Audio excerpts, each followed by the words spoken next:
Il a vécu des pages importantes de la Seconde Guerre mondiale, les lignes de front, la libération de la Pologne, la prise de Berlin. Il a été distingué pour son héroïsme et sa bravoure, mais jamais arme au poing. Notre arme, c'était la caméra. Nous devions enregistrer la guerre sur pellicule, pas nous battre. Nous avons filmé des batailles, des soldats, des armes. Mais notre arme à nous, ce n'était pas le fusil, c'était la caméra. Cette année, Boris Sokolov a fêté son 95e anniversaire. Au musée de la Seconde Guerre mondiale de Moscou, le vieux photographe militaire regarde défiler les images d'archives.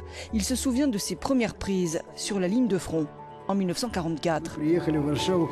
Nous sommes arrivés à Varsovie quand les pontons flottants venaient d'être installés. L'armée polonaise commençait à passer de l'autre côté de la Vistule. On a filmé cette traversée et ensuite on a filmé le premier défilé des troupes polonaises dans Varsovie libérée.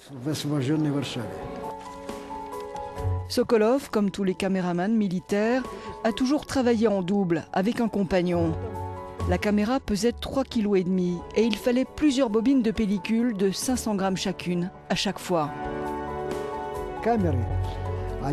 La caméra ressemblait à une sorte de vieux réveil. Il y avait un ressort, ce qui permettait de faire défiler 15 mètres de pellicule, soit l'équivalent de 30 secondes d'image. Cela signifie que nous ne pouvions pas filmer plus de 30 secondes d'un coup. Après, la caméra s'arrêtait et il fallait recommencer la manœuvre pour continuer à travailler.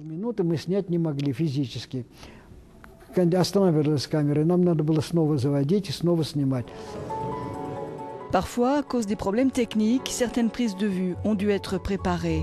Pour Sokolov, des mises en scène nécessaires pour montrer la guerre. À Varsovie, nous avons demandé à l'armée de tirer vers la rive opposée de la rivière, de manière que de là où nous étions placés, nous puissions filmer les explosions et les tirs. Nous avons demandé à l'artillerie de viser un site précis. À un certain moment, ils nous ont prévenus par téléphone qu'ils allaient tirer et que nous pouvions déclencher la caméra. C'est ce que nous avons fait. Mais encore une fois, nous filmions la guerre. La séquence qui a le plus marqué Boris Sokolov, c'est quand l'Allemagne a signé sa capitulation. Il était chargé de filmer la délégation allemande, conduite par Wilhelm Keitel, qui devait signer le document au nom du Troisième Reich. La photo de Keitel, prise le 8 mai 1945, Sokolov la conserve pieusement dans ses archives.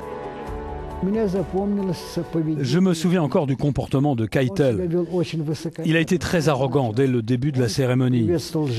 Il a salué le public avec son bâton de maréchal, mais personne ne lui a répondu. Keitel se comportait non pas comme le vaincu, mais comme le vainqueur. Certains souvenirs restent vivaces, comme cette découverte par les soldats soviétiques au fond d'une piscine vide de la chancellerie du Reich à Berlin du corps sans vie d'une doublure de Hitler. Quand Sokolov est venu filmer le cadavre, il a déposé une photo d'Hitler tout près du corps pour comparer.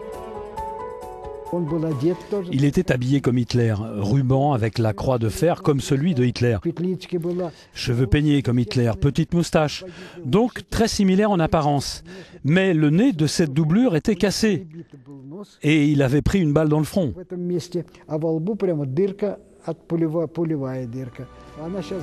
Pendant la Seconde Guerre mondiale, 258 caméramans soviétiques ont tourné 1944 heures de film. 1 sur 5 est mort au front. Aujourd'hui, de tous ces hommes qui ont filmé la guerre et vu la victoire, Boris Sokolov est le seul encore en vie.